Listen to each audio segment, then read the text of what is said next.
আমরা সবাই সফল হতে চাই। ভালো ঘর, ভালো গাড়ি, সম্মান আর শান্তি, এই তো আমাদের স্বপ্ন। কিন্তু কখনো কি ভেবে দেখেছেন সফলতার আসল ভিত্তি কোথায়? এটা কি শুধু টাকা, নাকি বরকত, তৃপ্তি আর আল্লাহর সন্তুষ্টি? উত্তর একটাই, হালাল ইনকামই সফল জীবনের মূল। আজ আমাদের সমাজে টাকা আছে কিন্তু শান্তি নেই, ঘরে খাবার আছে কিন্তু বরকত নেই। আমরা নামাজ পড়ি, রোজা রাখি, কিন্তু মন অশান্ত। কেন জানেন? কারণ আমাদের রিজিকে ঢুকে গেছে হারামের ছায়া। মিথ্যা, সুদ, ঘুষ, প্রতারণা, এই সব জিনিস আমাদের দোয়া, আমাদের মন, এমনকি আমাদের সন্তানের ভবিষ্যৎ নষ্ট করে দিচ্ছে। আমরা উপার্জন করি কিন্তু হারাচ্ছি বরকত। এটাই আজকের বাস্তবতা। রাসূলুল্লাহ সাল্লাল্লাহু আলাইহি ওয়াসাল্লাম বলেছেন, হালাল উপার্জনের চেষ্টা করা প্রত্যেক মুসলমানের ওপর ফরজ।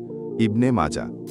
মানে হালাল ইনকাম শুধু জীবিকার উপায় নয়, এটা এক ধরনের ইবাদত। নবী দাউদ আলাইহিস সালাম নিজ হাতে কাজ করে খেতেন, আর নবী মুহাম্মদ সাল্লাল্লাহু আলাইহি ওয়াসাল্লাম ছিলেন একজন সৎ ব্যবসায়ী। মানুষ তাকে বলতো আল আমিন, বিশ্বস্ত। তারা আমাদের শিখিয়েছেন সফলতার মূল হচ্ছে সততা আর হালাল ইনকাম। চলুন দেখি হালাল ইনকামের পথে আমরা কিভাবে ফিরতে পারি। প্রথমত, নিজের ইনকাম সোর্স যাচাই করি। যেখানে হারাম আছে, ধীরে ধীরে সেখান থেকে বের হয়ে আসি। দ্বিতীয়ত, ব্যবসায় সততা রাখি। লাভ কম হলেও বরকত চাই। তৃতীয়ত, ঘুষ, সুদ, প্রতারণা থেকে বিরত থাকি। চতুর্থত, প্রতিদিন আল্লাহর কাছে দোয়া করি, হে আল্লাহ, তুমি আমাকে হালাল রিজিকে প্রশস্ত করো। এই চারটি ধাপই হল আত্মার পরিশুদ্ধি ও জীবনের বরকতের পথ। আজ থেকেই একটা সিদ্ধান্ত নিই, আমরা শুধু ইনকাম করব না, হালাল ইনকাম করব। আমাদের ব্যবসা, অফিস, পরিবার, সব জায়গায় আল্লাহর সন্তুষ্টির ভিত্তি করব।